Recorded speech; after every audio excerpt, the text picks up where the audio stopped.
As I said a while ago when I started doing these Halloween retrospectives, many of us mostly think about Scooby-Doo when we think about Halloween, but sometimes we think about Disney.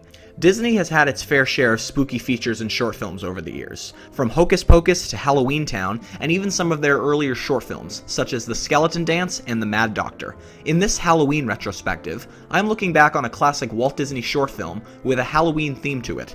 This short was done in the 1930s. By this time, Mickey Mouse had been established as the main Disney mascot, with Donald Duck and Goofy being somewhat new and already were becoming stars.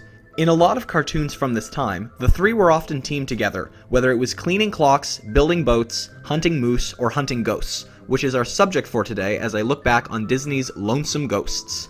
In an old abandoned house, a group of ghosts feel as if they aren't enjoying themselves because they don't have anyone to scare, and have scared pretty much everyone in their neighborhood. But one ghost calls the other three over as he notices an ad in the paper for ghost exterminators. Feeling as if they don't have anything else to do, they decide to give them a call.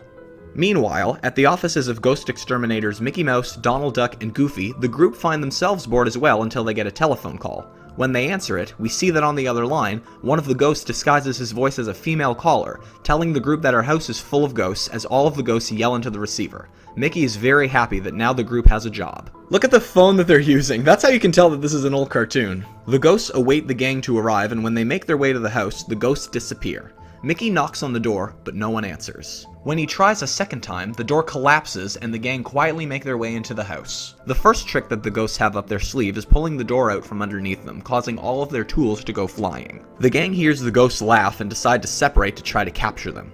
Mickey sets off with his gun. Gun? How is he going to shoot a ghost? Plus, they're already dead! Anyway, he sets off with his gun, and little does he know that one of the ghosts is creeping up behind him. The ghost takes Mickey's hat off and taps his head, getting Mickey's attention as he gets ready to fire, but the ghost puts his fingers into the gun and it explodes. Mickey chases the ghost upstairs and follows him to this closet, but when Mickey tries to go inside, he ends up knocking the door frame down, revealing only just a wall. As the door itself lies on the ground, it opens as the ghosts walk out leading their own parade before going into another room. Mickey opens the door to try to find them, and water comes out of it, with the ghosts passing by on surfboards and boats. Mickey gets dizzy chasing the boat, and by the time that it sails away, the water and the ghosts disappear. Donald is on the hunt for the ghosts as one of them comes up behind him with a pile of dishes. The ghost laughs menacingly and drops the pile, frightening Donald, and he hides under a chair. But on the other side of him, the ghost returns, this time carrying a chain that he drops onto the floor. This also frightens Donald, and he chooses to hide in a drawer. He checks to see if the ghost is clear, if the coast is clear, and the ghost appears behind him with a wooden plank. Once Donald starts walking, the ghost slaps Donald's behind with it. Donald starts to throw a fit and looks like he's going to throw hands, but the ghost appears and slaps Donald's butt again. This also really pisses Donald off, and the ghost appears and imitates his threatening movements. Donald punches the ghost in the chin, but the ghost escapes into the floor, which looks like what would happen if the ghost fell through ice. Donald tries to avoid falling, but the portal fades away. Just then, the ghost returns and spits water in Donald's face. He dives back into the water, and Donald attempts to dive in after him and only just hits the floor. When he puts his hat back on, he gets water poured all over him. Meanwhile, Goofy quietly walks around the house with a hatchet. Again, they're ghosts and they're already dead. Anyway, Goofy quietly walks around the house with a hatchet as one ghost walks at his very pace with a wooden spoon and a pot. When he bangs them together, Goofy runs off, even trying to climb the wall, with the ghost playing a trombone behind him. I feel like the ghost is contributing to the short film's score. Goofy looks around and says, "I ain't just scared of no ghosts."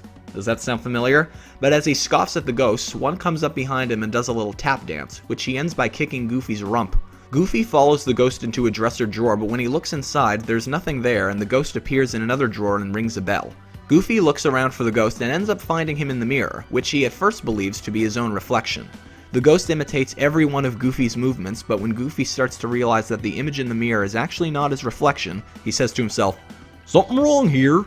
Fun fact, that particular line of Goofy's and the recording of him saying it was later reused in various Disney short films. The voice of Goofy at this time was done by Pinto Colvig, and for various cartoons after that, Goofy was often used in the demonstration of mostly sports, and in a lot of those cartoons he never spoke. It was mostly just narration, or sometimes he was used, there was one cartoon where he had to watch a magic trunk, and every time he opened the trunk, more and more animals would come out of it, and he would say, "Something wrong here," and that recording was also used in cartoons with Mickey and Donald.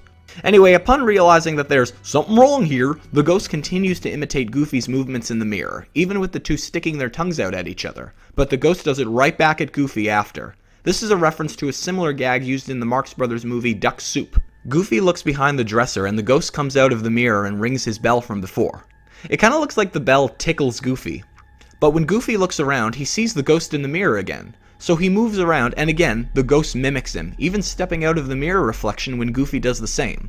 Goofy bobs up and down faster and faster, so much so that the ghost can't stop when Goofy does, and Goofy finally realizes that it's a ghost in the mirror. The ghost smiles and punches Goofy in the face.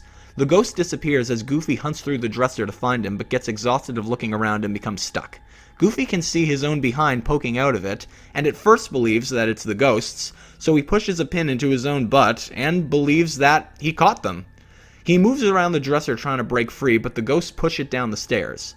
Mickey and Donald are on the hunt for the ghosts in the basement, and at first they think that Goofy is one of them, or maybe all of them, and they get out of the way and hide behind some cooking ingredients. But the dresser crashes right into it and the gang gets covered in syrup and molasses, with a bag of flour landing on them. The ghosts make their way to the basement, proud of their pranks, until they see Mickey, Donald, and Goofy with molasses, flour, and syrup all over them, thinking that they're ghosts, and they flee the house in fear. Wimps. It's kind of funny to see their footprints in the snow, but you can't see them. As they run off in fear, Donald calls them out for it. The Lonesome Ghosts characters have appeared since this cartoon in various other Disney projects, such as the series Disney's House of Mouse, the video game Epic Mickey, and on the Disney Plus series The Wonderful World of Mickey Mouse. There was also an entire level in the Mickey Mania video game for Sega Genesis dedicated to the Lonesome Ghosts cartoon. I actually had a PC game when I was a kid that featured 3 of the ghosts in it. In this one, their names were Shaky, Quakey, and Clyde. The ghosts were still pretty much the same in that one, with their pranks being part of educational activities. It also is believed that this cartoon was a big inspiration for Ghostbusters. Ghostbusters is an iconic film that has remained in a lot of our memories, especially this time of year. I also wouldn't be surprised if Dan Aykroyd and Harold Ramis took inspiration from this cartoon while writing Ghostbusters. Anyway, that's it, that's all. I hope you enjoyed hearing me talk about Lonesome Ghosts, and I hope that you enjoy this cartoon as much as I do. See you guys later.